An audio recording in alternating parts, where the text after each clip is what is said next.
Student, आज की class में हम अध्ययन करेंगे नाइट्रोजन युक्त कार्बनिक यौगिक का पार्ट 2। ठीक है, इसका हम अध्ययन करेंगे और ये चैप्टर हमारा 13 है। चैप्टर 13 का पार्ट 2 हम पढ़ेंगे आज। तो चलिए चलते हैं अपने चैप्टर पर और पढ़ते हैं नाइट्रोजन युक्त कार्बनिक यौगिक। तो एनसीईआरटी ये केमिस्ट्री क्लास 12 की है। इसमें जो चैप्टर 13 है इसका पार्ट 2 हम अध्ययन करेंगे। पार्ट 2 में कुछ बची हुई जो शेष कंपाउंड है उनके बारे में पढ़ेंगे और उन्हीं के नाम, सामान्य नाम, नामकरण के बारे में पढ़ेंगे। तो चलिए चलते हैं अपनी क्लास पर और अध्ययन करते हैं पार्ट 2 का चैप्टर 13। और एक चैप्टर हमारा और शेष है इसमें 14। ठीक है, तो चलिए जैसे ही हमारा चैप्टर 13 फिनिश होता है हम चैप्टर 14 भी पढ़ लेंगे। तो चलिए चलते हैं चैप्टर 13 पर और अध्ययन करते हैं पार्ट 2 का। देखिए, पार्ट 1 में जहाँ से हमने पढ़ा था उसी के आगे हम अध्ययन करेंगे। तो देखिए, इसमें हमने पार्ट जो नंबर 3 था, हमने कहा था 2 नंबर तक हमने 2 नंबर तक हमने पढ़ लिया है। तो 3 नंबर से हम स्टार्ट करेंगे।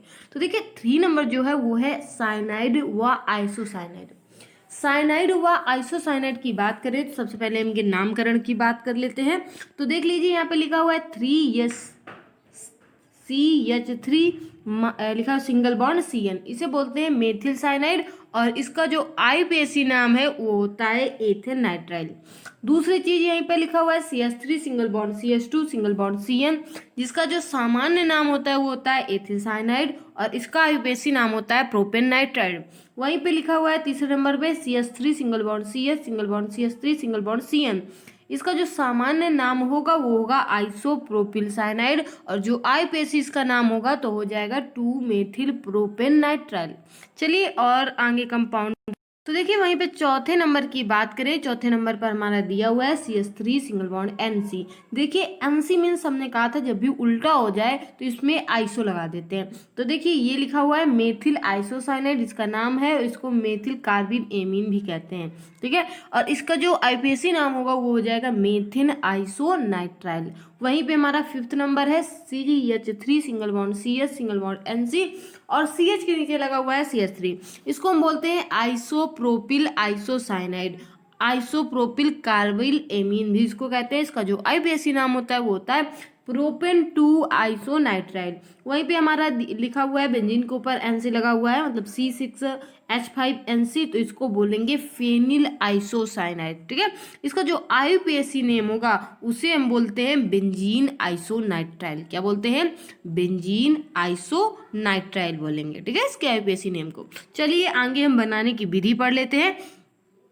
तो देखिए बनाने की विधि की बात करें, ये हमारी बनाने की विधि है। एक मिनट, देखिए बनाने की विधि की बात करेंगे तो बनाने की विधि में हम देखेंगे R सिंगल बॉन्ड X से। R सिंगल बॉन्ड जो X है, ठीक है, इसकी जब हम क्रिया करवाएंगे KCN के साथ, ठीक है, जब KCN के साथ आप क्रिया करवाएंगे तो बनेगा क्या? RCN। ठीक है, मतलब साइनाइड ग्रुप बनेगा। और जब हम इसी की ग्रुप से अब क्रिया करवाएंगे AgCN के साथ तो यहीं पे ये आइसोसाइनाइड बना लेता है। ठीक है, ये जब अब क्रिया करवाता है KCN के साथ तो CN ग्रुप ही बनाता है, मतलब साइनाइड ग्रुप ही बनाता है। और जब AgCN अब क्रिया करवाता है इस ग्रुप से तो ये बना देता है आइसोसाइनाइड। ठीक है, तो ध्यान रखिए जब भी AgCN से, मतलब जो Ag होगा, सिल्वर वाला ग्रुप होगा, उसके साथ हमें हमेशा जब क्रिया ये करता है तो आइसोसाइनाइड ग्रुप बनाता है। ठीक है, आगे हम कर लेते हैं, देखते हैं दूसरी जो हमारी है वो एमाइड से। एमाइड से अगर बात करें तो देखिए यहाँ पे जब इसकी अपक्रिया हम करवाते हैं P2O7 से, ठीक है, मतलब उपस्थित में इसके प्रेजेंस में करवाते हैं तो क्या बनता है? तो बनता है RCN और जल भी बनता है। ठीक है, ये दो चीजें यहाँ पे बन जाती हैं। तीसरी चीज हमारे तीसरा है कार्बोक्सिलिक अम्ल से। जब कार्बोक्सिलिक अम्ल की बात करते हैं तो यहाँ पर देखिए ये ग्रुप हमारा NH3 के साथ अपक्रिया करेगा तो बनाएगा क्या? ये ग्रुप बना लेता है हमारा, कौन सा ग्रुप बनाता है? तो ये ग्रुप है हमारा एमाइड। ठीक है, ये जो ग्रुप है हमारा लिखा हुआ है ये है एमाइड। और फिर हम एमाइड और साथ में जल बनेगा जब हम इसकी अपक्रिया करवाएंगे किससे, P2O7 से, तो P2O7 की प्रेजेंस में, मतलब P2O7 से नहीं, P2O7 की प्रेजेंस में करवाते हैं तो हमें RCN और H2O मिल जाएगा। ठीक है, तो इस प्रकार से कार्बोक्सिलिक अम्ल से ये अपक्रिया करता है। आगे हम बात करते हैं RMGX से, मतलब ग्रिगनार्ड अभिकर्मक से। तो ग्रिगनार्ड अभिकर्मक से जब हम Cl मतलब क्लोरीन और CN का संयोजन करते हैं, जिसे बोलते हैं साइनोजन क्लोराइड। क्या बोलते हैं पूरे को, साइनोजन क्लोराइड। ठीक है, तो जब हम इनकी अपक्रिया करते हैं तो ग्रिगनार्ड अभिकर्मक जो होता है, ये जो एल्किल इसमें ग्रुप होता है, वो एल्किल जो ग्रुप होता है ये बना लेता है जाके CN के साथ RCN। ठीक है, और यहीं पे जो Mg होता है ये बनाता है हेलोजन के साथ, ये ग्रुप बना लेता है। तो इस प्रकार से इसकी अपक्रिया हो जाती है। आगे हम बात करते हैं दूसरे ग्रुप की। देखिए यहाँ पे हम पीछे भी पढ़ चुके हैं कार्बिल एमीन अपक्रिया के बारे में। तो कार्बिल एमीन अपक्रिया किसके किसके साथ मतलब करवाई जाती है, हम पीछे पढ़ ही चुके हैं, तो हम यहाँ पे विस्तार पूर्वक नहीं पढ़ेंगे, बस हम देख लेंगे। ये हमारा लिखा हुआ है NH2, मतलब जिसे एमीन बोलते हैं, प्राथमिक एमीन है। सी है और ये क्लोरोफॉर्म, ये है 3KOH क्षार है, और जब हम इनकी अपक्रिया करवाएंगे तो ये ग्रुप बन जाएगा, साइनाइड बन जाता है, आइसोसाइनाइड बन जाता है, और यहाँ पे जल और KCl भी हमें बन जाता है, मतलब प्राप्त होता है। तो इस अपक्रिया को हम कार्बिल एमीन अपक्रिया कहते हैं।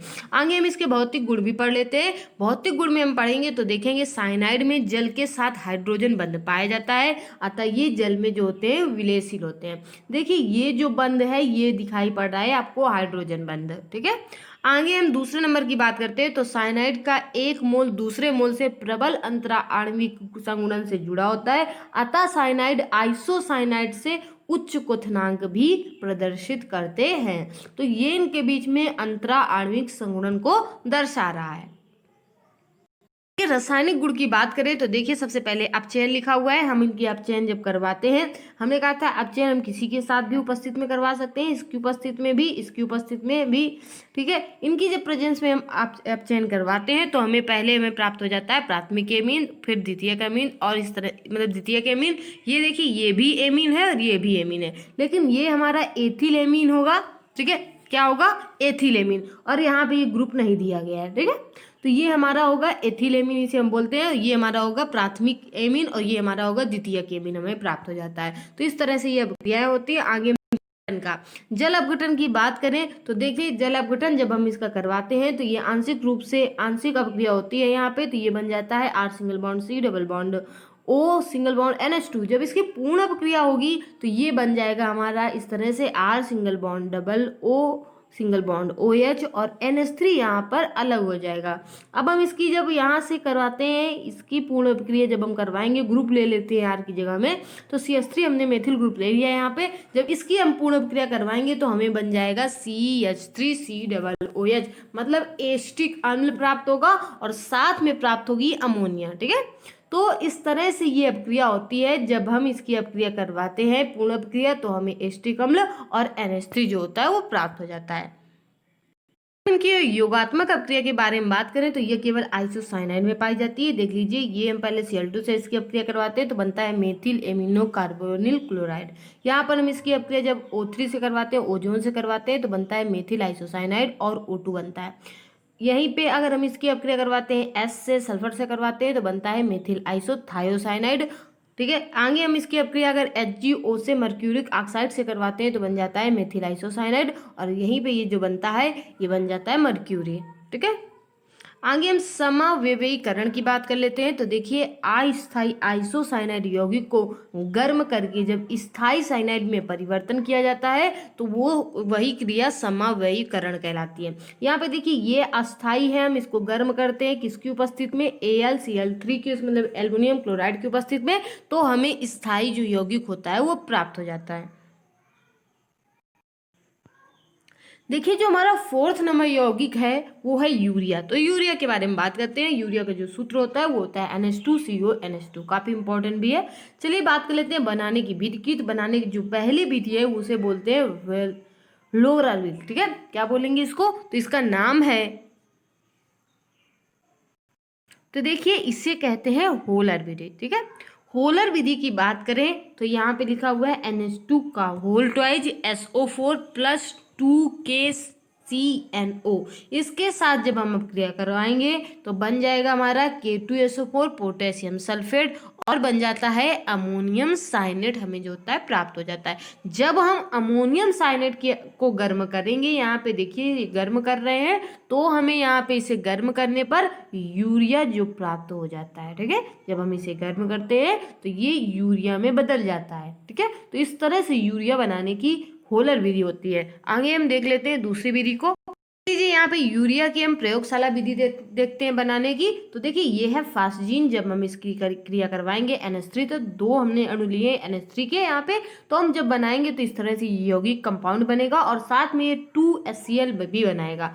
और देखिए यहीं पे जब हम एथिल कार्बोनेट की अपक्रिया करवाएंगे अमोनिया के साथ में, दो अणुओं के साथ, तो बन जाएगा यूरिया बनाता है। और यहाँ पे ये बना रहा है, क्या बना रहा है, तो ये बना रहा है 2 एथिल एल्कोहल। ठीक है, तो ये भी इसके साइड में प्लस में जुड़ता है। आगे हम बात करेंगे एथिल यूरीथ्रेन की। जब एथिल यूरीथ्रेन की अपक्रिया हम करवाएंगे तो देखिए एथिल यूरीथ्रेन की जब अपक्रिया NH2 के साथ करवाते हैं, ठीक है, तो बन जाता है NH2CO NH2, जिसको यूरिया कहते हैं, और साथ में एथिल एल्कोहल भी हमें प्राप्त हो जाता है। तो इस तरह से इसकी प्रयोगशाला विधि हुई। आगे औद्योगिक विधि की बात कर लेते हैं। औद्योगिक विधि की बात करेंगे तो सबसे पहले हम कार्बन डाइऑक्साइड और 2NH3, मतलब दो अणु हो गए यहाँ पे NH3 अमोनिया के, दोनों की अपक्रिया करवाएंगे तो बनेगा कार्बोनेट। क्या बनेगा, कार्बोनेट, कार्बोनेट नहीं कार्बोमेट। ठीक है, तो क्या बन जाएगा, कार्बोमेट। और जब इस कार्बोमेट को हम गर्म करेंगे तो ये बना लेता है यूरिया में टूट जाता है और साथ में जल बनाता है। ठीक है, तो ये इसकी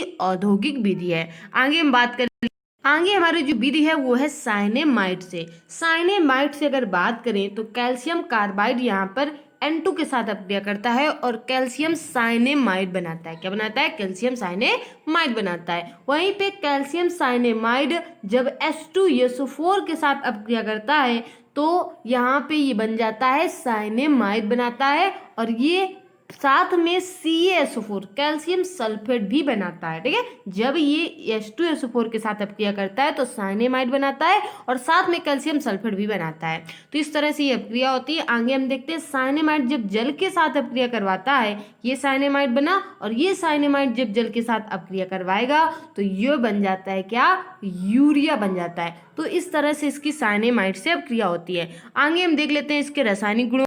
ये है यूरिया के रासायनिक गुण। रासायनिक गुण में सबसे पहला गुण होता है जल अपघटन, उसकी बात कर लेते हैं। तो जो यूरिया होता है ये जल के साथ अपक्रिया करता है और बना लेता है NH4 का whole twice CO3 ammonium dichloride. ठीक है, या अमोनियम क्लोराइड इसको मतलब अमोनियम कार्बोनेट बोलते हैं इसको।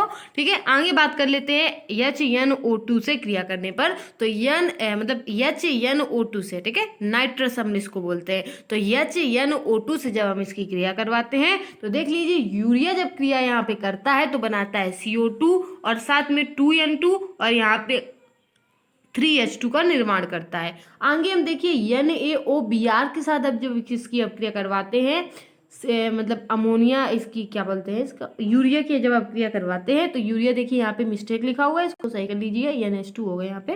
तो देखिए जब हम NaOBr से अपक्रिया करवाएंगे यूरिया की तो हमें जो प्राप्त होगा वो बनेगा NaBr। ठीक है, क्या बनेगा, NaBr, और प्राप्त होगा यहाँ पे N2 plus CO2 plus 2H2O।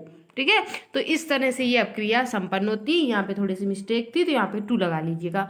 आगे हम बात कर लेते हैं अगली अपक्रिया की। तो देखिए यहाँ पे हम जब HCHO से अपक्रिया करवाएंगे यूरिया की तो क्या प्राप्त होगा, तो प्राप्त हो जाएगा डाई मेथिलॉल यूरिया। ठीक है, क्या प्राप्त होगा, डाई मेथिल ऑल यूरिया। ठीक है, ऑल ग्रुप जो है वो इसी में जोड़ दिया गया है, इसलिए ये जुड़ करके बन गया है मेथिलॉल। ठीक है, तो डाई मेथिलॉल यूरिया बन जाएगा। आगे 5th नंबर हमारा है NH2 सिंगल बॉन्ड NH2 से क्रिया। जब हम यूरिया की क्रिया हाइड्रोजन से करवाएंगे तो हमें जो प्राप्त हो जाएगा वो प्राप्त हो जाएगा, क्या प्राप्त होगा, सेमी कार्बेजाइड प्राप्त हो जाएगा। क्या प्राप्त होगा, सेमी कार्बेजाइड प्राप्त हो जाएगा, और साथ में NH3 भी यहाँ पे प्राप्त हो जाता है, जो यहाँ पे लिखा है देखिए। तो साथ में हमें अमोनिया भी प्राप्त होगा। ठीक है, तो इस तरह से ये अपक्रिया इसके रासायनिक गुण हो गए। आगे हम देखते हैं इनके बारे में। आगे जो हमारा इंपॉर्टेंट रासायनिक गुण है उसको भी पढ़ लेते हैं हम। तो देखिए ताप का प्रभाव, ताप के प्रभाव के अंदर कई अपक्रियाएं आएंगी, उनको पढ़ लेते हैं। तो देखिए पहला जो प्रभाव के अंदर आएगा, ताप के प्रभाव के अंदर अपक्रिया आएगी, वो है बाईयूरेट परीक्षण। बाईयूरेट परीक्षण की अगर बात करें तो यूरिया के 2 मोल 155 सेंटीग्रेड पर बाईयूरेट बनाते हैं, जिसमें नीले रंग का कॉपर सल्फेट विलयन डालते हैं तो बैंगनी रंग प्राप्त होता है, जिसे हम लोग बाईयूरेट परीक्षण कहते हैं। यहाँ पे देखिए इसकी अपक्रिया हम जब इसके 2 मोल हमने ले लिए हैं और इसकी अपक्रिया 155 सेंटीग्रेड पर हम करवा रहे हैं तो हमें बाईयूरेट मिल गया, और इसका जो है कॉपर सल्फेट का नीला रंग जो होता है वो बैंगनी हो जाता है, ठीक है, और हमें साथ में अमोनिया भी प्राप्त होता है। आगे हम सेकेंड अपक्रिया करवाएंगे चक्रीयकरण की। चक्रीकरण की अगर बात करें तो यूरिया का चक्रीकरण 170 सेंटीग्रेड पर सायनिक अम्ल के निर्माण से होता है। इसकी अपक्रिया करवाते हैं 170 सेंटीग्रेड पर, तो चक्रीकरण की अपक्रिया होती है और साथ में ये बनता है सायनिक अम्ल प्राप्त हो जाता है, और साथ में ये बनाता है अमोनिया को, ठीक है। तो इस तरह से इसकी अपक्रिया होती है चक्रीकरण में। आगे हम बात करते हैं तो देखिए ये अपक्रिया जिसको हमने लिखा भी हुआ है साइड में, तो ये है तृतीयकरण। ये अपक्रिया करवाई गई है तो यहाँ पे ये बन जाता है सानयूरिक अम्ल, इसको बोलते हैं सानयूरिक अम्ल, ठीक है। तो ये पूरा सानयूरिक अम्ल का निर्माण करता है।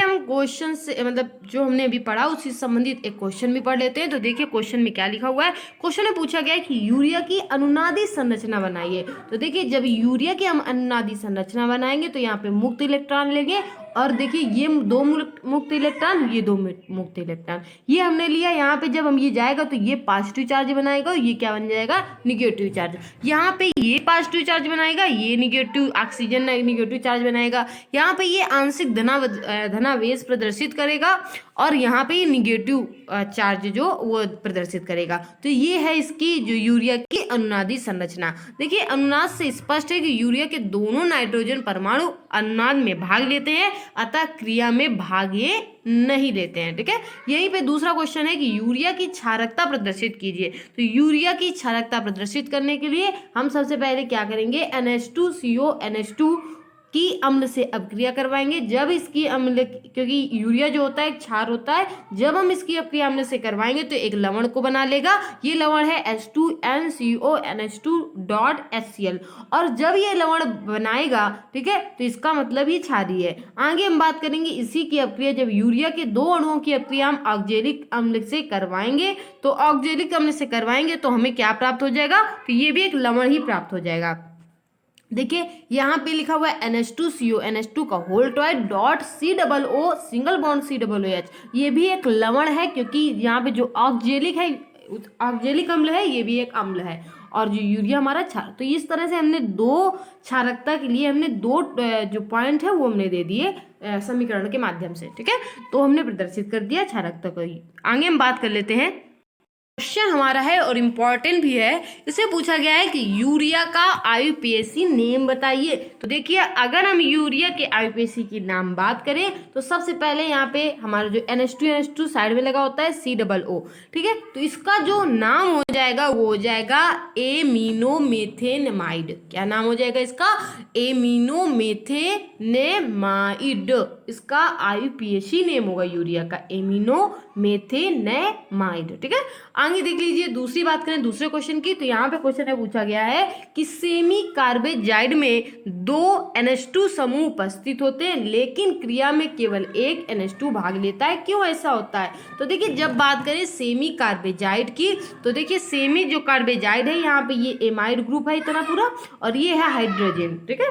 तो ये जो सेमी कार्बेजाइड अपक्रिया होती है, यहाँ पे जो मुक्त इलेक्ट्रॉन दिखाई पड़ते हैं, यहाँ पे ये निगेटिव, ये पॉजिटिव दिखाता है, और यहाँ पे ये अनुनादी संरचना को भी प्रदर्शित करता है। तो देखिए उपरोक्त अनुनाद से स्पष्ट होता है कि एमाइड व हाइड्रोजन के 2 NH2 समूह होते हैं। देखिए यहाँ पे 2 NH2 समूह है, एमाइड का ये है और हाइड्रोजन का ये। तो एमाइड व हाइड्रोजन के यहाँ पे 2 NH2 समूह होते हैं, जबकि एक NH2 जो होता है भाग लेता है, एक NH2 भाग नहीं लेता। लेकिन सेमी कार्बेजाइड के 2 NH2 समूह यहाँ पे होते हैं, उपस्थित होते हैं। हमारे यूरिया था, वहीं पे 5th नंबर जो हमारा टॉपिक होगा वो उसे होगा नाइट्रो योग। नाइट्रो मतलब NO2 से संबंधित होगा यौगिक, उसे नाइट्रो यौगिक बोलेंगे। इनके बनाने की विधि सबसे पहले पढ़ लेते हैं। सबसे पहले एल्केन से करवाएंगे। किस तरह से इसकी अपक्रिया करवाते हैं, तो देखिए बनाने की विधि में आ जाएंगे। सबसे पहले ये लिखा है R single bond X AgNO2। हम जब इसकी अपक्रिया AgNO2 के साथ करवाते हैं तो ये नाइट्रो एल्केन बन जाएगी। RNO2 को हम नाइट्रो बोलते हैं और R को एल्केन, तो ये नाइट्रो एल्केन बन जाएगी। वहीं पे जब यहाँ पे ग्रुप ले लेंगे तो ग्रुप में हमने ले लिया CH3 मतलब मेथिल ग्रुप ले लिया, और यक्स की जगह हेलोजन ग्रुप ले लिया Cl। ठीक है, कुछ भी ले सकते हैं, IBr कुछ भी ले सकते हैं, तो यहाँ पे हमने Cl ले लिया। तो CH3Cl की अपक्रिया जब हम AgNO2 के साथ करवाएंगे तो यहाँ पे नाइट्रोमेथेन हमें जो होगा वो प्राप्त हो जाएगा। देखिए बेंजीन के नाइट्रीकरण से नाइट्रोबेंजीन का निर्माण हो रहा है यहाँ पे। ठीक है, तो ये हमने देखा यहाँ पे बनाने की विधि पढ़ी पहली। दूसरी देखिए यहाँ पे आगे बात कर लेते हैं। तो देख लिए ये जो बेंजीन है इसका जब हम नाइट्रीकरण करवाते हैं मतलब HNO3 और H2SO4 के साथ इसकी अपक्रिया करवाएंगे तो यहाँ पर क्या बन जाएगा, तो नाइट्रोबेंजीन बन जाएगा। ठीक है, तो ये देख लीजिए जब ये अपक्रिया करेगा तो यहाँ पे नाइट्रोबेंजीन बन जाएगा। ठीक है, आगे बात कर लेते हैं एजोनियम क्लोराइड से। एजोनियम क्लोराइड की बात करते हैं तो ये है हमारा एजोनियम क्लोराइड, ये है हमारा एजोनियम क्लोराइड, और हम इसकी अपक्रिया करवाएंगे NaNO2 से मतलब KNO2 से। ठीक है, KNO2 से, तो हमें प्राप्त हो जाएगा, क्या प्राप्त हो जाएगा हमें, और NaNO2 की उपस्थित में करवाते हैं अपक्रिया तो हमें जो प्राप्त हो जाता है वो प्राप्त हो जाता है नाइट्रोबेंजीन ग्रुप हमें प्राप्त हो जाता है। डाई एजोनियम मतलब जो एजोनियम क्लोराइड से वो भी हमने नाइट्रोबेंजीन प्राप्त कर लिया है। इसके बाद हम इसके भौतिक गुणों को देख लेते हैं। तो चलिए भौतिक गुणों को देख लेते हैं। तो देखिए भौतिक गुण इसके देख लेते हैं नाइट्रो यौगिक के। तो देखिए भौतिक गुण के बारे में बात करें तो इसका पहला जो भौतिक गुण होगा कि नाइट्रो यौगिक जो होता है वो पीले रंग का तेली द्रव होता है। ठीक है, नाइट्रो यौगिक पीले रंग का तेली द्रव है, जिन्हें कड़वे बादाम का तेल भी कहा जाता है। क्या कहा जाता है इसे, तो इसे कड़वे बादाम का तेल भी कहा जाता है। दूसरा इसका भौतिक गुण कि ये जल में अविलेयशील होते हैं। ये जल में कैसे होते हैं, तो ये जल में अविलेयशील होते हैं। अगली बात करते हैं रासायनिक गुण की। तो रासायनिक गुण में पहला आता है हमारा अपचयन। देखिए अपचयन के बारे में बात करें तो ये निम्न 4 माध्यमों से संपन्न होता है। कितने माध्यमों में संपन्न होता है, 4 माध्यमों में। पहला अम्लीय, दूसरा क्षारीय होता है, उदासीन माध्यम में भी होता है। ठीक है, तो इस तरह से हम इसको पढ़ेंगे। सबसे पहला टॉपिक हमारा पढ़ा हुआ है क्या, अम्लीय माध्यम में। तो अम्लीय माध्यम में हम देख लेते हैं। देखिए यह पूर्ण अपचयन की क्रिया है। जो अम्लीय माध्यम की क्रिया होती है इसमें पूर्ण अपचयन होता है। तो ये पूर्ण अपचयन की क्रिया है जिसमें देख लेते हैं आगे, जिसमें एनिलीन का निर्माण होता है। किसका निर्माण होता है, एनिलीन का। ठीक है, ये पूर्ण अपचयन की क्रिया है अम्लीय माध्यम की और इसमें एनिलीन का निर्माण होता है। देखिए ये है एल्किन नाइट्रोन मतलब नाइट्रो, और यहाँ पे हमारा जो है किसकी उपस्थित में, तो SN या HCl 3 या हाइड्रोक्लोरिक अम्ल की प्रेजेंट में ये अपक्रिया करवाई जाती है। मतलब SN की उपस्थित में और हाइड्रोक्लोरिक अम्ल के साथ ही अपक्रिया करवाई जाती है। तो यहाँ पे जो है एमीन बनता है। ठीक है, आगे हम बात करें तो देखिए यहाँ पे जब हम ग्रुप ले लेंगे R की जगह में तो हमने ले लिया C6H5 और NO2 मतलब नाइट्रोबेंजीन ले लिया। अब नाइट्रोबेंजीन की क्रिया जब हम HCl के साथ करवाएंगे तो हमें जो होगा वो एमीन प्राप्त हो जाएगा। ठीक है, क्या प्राप्त हो जाएगा, एमीन ग्रुप हमें प्राप्त हो जाता है। आगे हम बात करते हैं तो अगली अपक्रिया की। अगली अपक्रिया हमारी कौन सी है उसे देख लेते हैं। देख लीजिए इसे थोड़ा सा सही कर लीजिए। अपचयन की क्रिया 4 माध्यमों में ना होके 3 माध्यमों में होती है। ठीक है, पहली अम्लीय, दूसरी क्षारीय और तीसरी हमारी किस माध्यम में होती है, उदासीन माध्यम है। ठीक है, तो यहाँ पे 4 की जगह में कट करके इसे यहाँ पे 3 लिख लीजिए, मिस्टेक हो गया है। ठीक है, चलिए तो आगे देख लेते हैं। ये दूसरी हमारी है क्षारीय माध्यम है। क्षारीय माध्यम की अगर बात करें तो इसमें एल्कोहल की उपस्थित में, एजो शर्करा की उपस्थित में, एजॉक्सी जल की उपस्थित में हाइड्रेजो, ठीक है, हाइड्रेजो का निर्माण होता है। किसका निर्माण होता है, हाइड्रेजो का। अब देखिए यहाँ पे नाइट्रोबेंजीन की अपक्रिया जब हम करवाते हैं किसके साथ करवाते हैं, तो यहाँ पे करवा रहे हैं हम किसके साथ, ग्लूकोज के साथ। तो देखिए जब हम ग्लूकोज के साथ यहाँ पे अपक्रिया करवाएंगे तो हमें क्या प्राप्त हो जाएगा, यहाँ पे देखिए ये 2N है। ठीक है, मतलब जेडेन है, जेडेन की उपस्थिति में, जिंक की प्रेजेंट में, जिंक की प्रेजेंट में ये अपक्रिया करवाई जाती है। तो देखिए यहाँ पे क्या प्राप्त हो जाता है, तो यहाँ पे एजॉक्सी बेंजीन जो होगी वो बन जाएगी।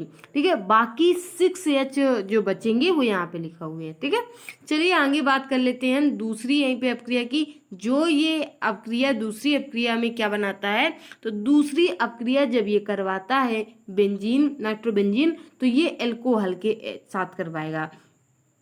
एल्कोहल के साथ जब साथ करवाता है और जेडेन की ही प्रेजेंट में ये भी करवाता है, तो ये जो बेंजीन बनाता है और इसमें 8H इधर बचते हैं। ठीक है, आगे बात करेंगे तीसरी अपक्रिया के। तीसरी अपक्रिया इसी की है, तो देख लीजिए यहाँ पे नाइट्रोबेंजीन करवाएगा जल के साथ अपक्रिया, तो ये बनाता है हाइड्रोजोबेंजीन। क्या बनाता है, हाइड्रोजोबेंजीन। पहले में एजॉक्सीबेंजीन, दूसरे में एजोबेंजीन, जब इसके साथ करवाएगा अल्कोहल के साथ और फिर करवाएगा तो हाइड्रोजोबेंजीन प्राप्त करेगा। ये भी जिंक की उपस्थिति में ही करवाता है। तो चलिए आगे बात कर लेते हैं, उदासीन माध्यम की बात कर लेते हैं। तो उदासीन माध्यम में देखिए क्या लिखा हुआ है, यह आंशिक अपचयन की अपक्रिया, इसमें थोड़ा सा अपचयन की क्रिया है, मतलब उदासीन में आंशिक रूप से अपचयन की क्रिया होती है ये, जिसमें हाइड्रोक्सी एमीन का निर्माण होता है। देखिए बात करें तो ये देखिए मेथिल जो है नाइट्रो है, मेथिल नाइट्रो है, और इसकी जब हम अपक्रिया करवाएंगे NH4Cl के साथ तो हमें मेथिल हाइड्रोक्सी एमीन प्राप्त हो जाएगा। अब यहाँ पे देखिए ये नाइट्रोबेंजीन है, जब इसकी अपक्रिया हम NH4Cl, अमोनियम क्लोराइड इसको बोलते हैं, जब इसके साथ करवाते हैं तो इस तरह से ये बन जाता है। ठीक है, तो इस ग्रुप के साथ करवाएं तो ये हमारा एल्किन ग्रुप हो गया, ये हमारा एरिल ग्रुप हो जाएगा। ठीक है, तो यहाँ से हमें इस तरह से ये C6H5NHOH प्राप्त होगा, या इसी को हम अगर चित्र के माध्यम से लिखने चाहे तो ये बेंजीन का साइन है, NH सिंगल बॉन्ड OH हमें प्राप्त होता है। तो ये उदासीन माध्यम में क्रिया होती है। आगे अब बात कर लेते हैं अगली अपक्रिया। तो देख लीजिए तीसरी अपक्रिया जो है वो है हैलोजनीकरण। हैलोजनीकरण में इसमें alpha single bond H halogen से प्रतिस्थापन होता है। यहाँ पे नाइट्रोमेथेन जो है अपक्रिया करवाता है 3Cl2 और +3NaOH के साथ। ठीक है, यहाँ पे नहीं लिखी गई अपक्रिया, आपका मन हो तो आप साइड में लिख सकते हो। तो यहाँ पे हम लिखेंगे नाइट्रोमेथेन के साथ अपक्रिया जब हम 3Cl2 और +3NaOH के साथ करवाएंगे तो हमें प्राप्त हो जाएगा क्लोरोपिक्रीन। ठीक है, साथ में हमें 3H2 और 3NaCl भी प्राप्त हो जाएंगे। ठीक है, आगे बात करते हैं दूसरी अपक्रिया की, देख लेते हैं, इसी को फिगर के माध्यम से देखेंगे। तो देखिए ये है हमारा 2 नाइट्रोप्रोपेन, जब हम इसकी अपक्रिया करवाएंगे किसके साथ में, Cl2 + NaOH के साथ, तो ये बन जाएगा, ठीक है, डाई मेथिल नाइट्रोक्लोरीन बन जाएगा। अब देखिए यहाँ पे ये लिखा हुआ है, साथ में ये भी हमें मिलेगा, NaCl और H2O भी प्राप्त हो जाएगा। आगे अगली हमारी चौथी जो अपक्रिया है उसकी बात करते हैं, तो जल अपघटन। जल अपघटन की बात करते हैं तो देखिए नाइट्रो एल्केन के जल अपघटन से कार्बोक्सिलिक अम्ल, जबकि एक नाइट्रो एल्केन से जल अपघटन से कार्बोक्सिलिक अम्ल बनता है, और जबकि 2 नाइट्रो एल्केन की जल अपघटन से कीटोन ग्रुप बनता है। ठीक है, देखिए जल अपघटन में बताया गया है कि अगर एक नाइट्रो जो एल्केन होती है उसका जल अपघटन किया जाता है तो कार्बोक्सिलिक अम्ल की प्राप्ति होती है, और जब 2 नाइट्रो एल्केन की जल अपघटन करवाया जाता है तो हमें कीटोन ग्रुप प्राप्त हो जाता है। तो देख लीजिए यहाँ पे सबसे पहले हम ये नाइट्रोमेथिल है, इसकी अपक्रिया करवाएंगे, इसका मतलब जल अपघटन करवाएंगे तो यहाँ पे HCOOH प्राप्त हो जाएगा, फार्मिक अम्ल हमें प्राप्त होगा। ठीक है, दूसरी चीज, जब हम यहाँ पे एथिल जो हमारा नाइट्रो होगा उसकी अपक्रिया हम जल के साथ करवाएंगे तो एस्टिक अम्ल हमें प्राप्त हो जाएगा। ठीक है, तीसरी देखते हैं, तो देखिए यहाँ पे जब हम अपक्रिया करवाएंगे डाई मेथिल की, तो देखिए यहाँ पे क्या प्राप्त होगा, तो यहाँ पे जब हम H2O के साथ इसकी अपक्रिया करवाएंगे तो हमें कीटोन ग्रुप प्राप्त हो जाएगा। ठीक है, तो ये है हमारा कीटोन ग्रुप। ठीक है, तो इस तरह से इसकी अपक्रिया होती हैं। आगे हम बात करते हैं, देखिए नाइट्रोबेंजीन की अगर हम अनुनादी संरचना देखें तो ये है नाइट्रोबेंजीन की अनुनादी संरचना। ठीक है, यहाँ पे ये पॉजिटिव है और ये निगेटिव है, देखिए पॉजिटिव और ये निगेटिव को दर्शा रहा है। यहाँ पे डबल बॉन्ड लगे हुए थे तो ये हट जाते हैं यहाँ से बॉन्ड, और ये दिखाने लगता है निगेटिव। उसके बाद देख लीजिए ये साइन हमारा इस तरह से ही, तो यहीं ये जो पॉजिटिव हुआ ये इधर आ गया और ये निगेटिव वहीं पे लगा हुआ है। ठीक है, अब दिखाएंगे तो देखिए ये पॉजिटिव जो उठ के आया यहाँ पे आ गया और निगेटिव वहीं पे है। तो इस तरह से इसकी जो नाइट्रोबेंजीन की होती है अनुनादी संरचना होती है। तो इस तरह से हम अनुनादी संरचना को दिखाते हैं। उसी से संबंधित नीचे कुछ लिखा हुआ है, उसको ही पढ़ लेते हैं। लिखा हुआ है कि उपरोक्त अनुनादी संरचना से हमें स्पष्ट होता है कि नाइट्रोबेंजीन में बेंजीन वलय की आर्थो व पैरा स्थिति बनती है। और यहाँ जब आर्थो और पैरा स्थिति बनेगी तो इसका जो इलेक्ट्रॉन घनत्व होगा वो कम होगा, अतः इसकी इलेक्ट्रॉन स्नेही प्रतिस्थापन क्रिया में मेटा उत्पाद बनते हैं, जबकि नाभिक स्नेही क्रिया में क्या बनता है, आर्थो व पैरा उत्पाद बनते हैं। यहाँ पे कौन बन रहे हैं, मेटा, और यहाँ पे नाभिक स्नेही क्रिया में कौन बनते थे, तो आर्थो और पैरा उत्पाद बनते हैं। आगे इलेक्ट्रॉन स्नेही प्रतिस्थापन की बात करें, देख लीजिए यहाँ पे इलेक्ट्रॉन स्नेही प्रतिस्थापन की हम बात करते हैं तो ये देख लीजिए नाइट्रोबेंजीन की अपक्रिया जब हम इसके साथ करवाएंगे, ठीक है, इसे नाइट्रीकरण क्रिया कहा जाता है। जब हम इसकी अपक्रिया करवाते हैं HNO3 प्लस H2SO4 के साथ, तो यहाँ पे हमें मिलेगी, तो इसे बोलते हैं मेटा डाई नाइट्रोबेंजीन हमें प्राप्त हो जाएगी। जब NO2 ऊपर लगा हुआ है, एक इधर साइड में लगा होता है, तो इसको बोलते हैं मेटा डाई नाइट्रोबेंजीन। ठीक है, जब यहीं पे ये नाइट्रोबेंजीन होगी और इसका हम सल्फोनीकरण करवाएंगे, अपक्रिया करवाएंगे H2SO4 के साथ, 2 अणुओं के साथ, तो हमें ये मेटा नाइट्रोबेंजीन सल्फोनिक अम्ल प्राप्त होता है। इसे भी मेटा ही बोलेंगे क्योंकि ये भी साइड में लगा हुआ है, ऊपर लगा हुआ है। दूसरी चीज, हम जब नाइट्रोबेंजीन की अपक्रिया करवाएंगे Br2 या CH2 के साथ, इसे ब्रोमीनीकरण कहा जाता है। और इसकी अपक्रिया करवाएंगे तो देखिए यम ब्रोमो नाइट्रोबेंजीन, जिसे मेटा ब्रोमो जो मेटा ब्रोमो नाइट्रोबेंजीन कहा जाता है। ठीक है, तो ये देखिए Br यहाँ पे लगा हुआ है और NO2 यहाँ पे लगा हुआ है। ठीक है, ये आर्थो और पैरा स्थिति ना होकर के मेटा स्थिति होती है। अगर यही जो NO2 यहाँ पे लगा होता है, अगर यहाँ पे लगा होता तो ये इसकी आर्थो और पैरा स्थिति कहलाती है। ठीक है, तो चलिए आगे देखते हैं। इसी में हम नाभिक स्नेही प्रतिस्थापन क्रिया को भी देख लेते हैं। तो देख लीजिए यहाँ पे जब नाइट्रोबेंजीन का अपक्रिया हम करवाएंगे, ठीक है, इसके साथ KOH के साथ करवाते हैं तो अपक्रिया क्या हो जाएगी, तो यहाँ पे 2 अणु ले लेंगे हम, इसके मान लीजिए इसके भी 2 अणु ले लेंगे।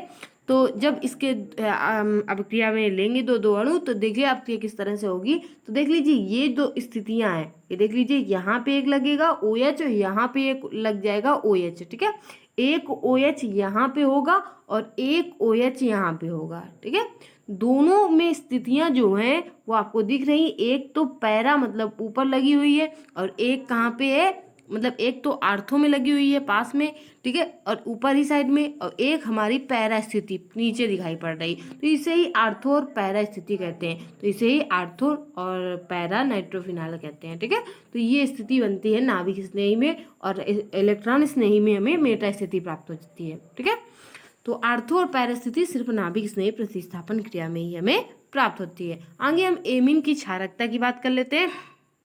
एमीन की क्षारकता की बात करेंगे तो उससे संबंधित अब क्वेश्चन पढ़ते हैं। क्वेश्चन में लिखा हुआ है एलिफैटिक एमीन अमोनिया से अधिक क्षारीय होती है, क्यों। ठीक है, तो यहाँ पे पढ़ेंगे कि आइसोमेरिक प्रभाव में वृद्धि से क्षारकता बढ़ती है। एलिफैटिक जो एमीन होते हैं उसमें आइसोमेरिक प्रभाव जो लगने के कारण एकांकी युग्म को, नाइट्रोजन एकांकी युग्म को, ठीक है, आइसोमेरिक प्रभाव लगने के कारण नाइट्रोजन एकांकी युग्म को आगे की ओर ढकेलता है, जिससे जो क्षारकता होती है वो बढ़ जाती है। ये देख लीजिए, ये है एल्केन हमारा ग्रुप और ये NH2 को ढकेल रहा है। ये देखिए 2 अणु इसके हैं, तो इस तरह से इसकी क्षारकता जो होगी वो बढ़ जाएगी। आगे प्रश्न नंबर 2 में बात की गई है। प्रश्न नंबर 2 में पूछा गया है कि एमीन की क्षारकता कितने कारकों से प्रभावित होती है। तो हम बात करते हैं, पहला कारक होता है आइसोमेरिक प्रभाव, दूसरी होती है त्रिविम बाधा, तीसरी होती है जलयोजन एंथैल्पी, और उपरोक्त कारकों से एमीन की क्षारकता का सही क्रम निम्न प्रकार होगा।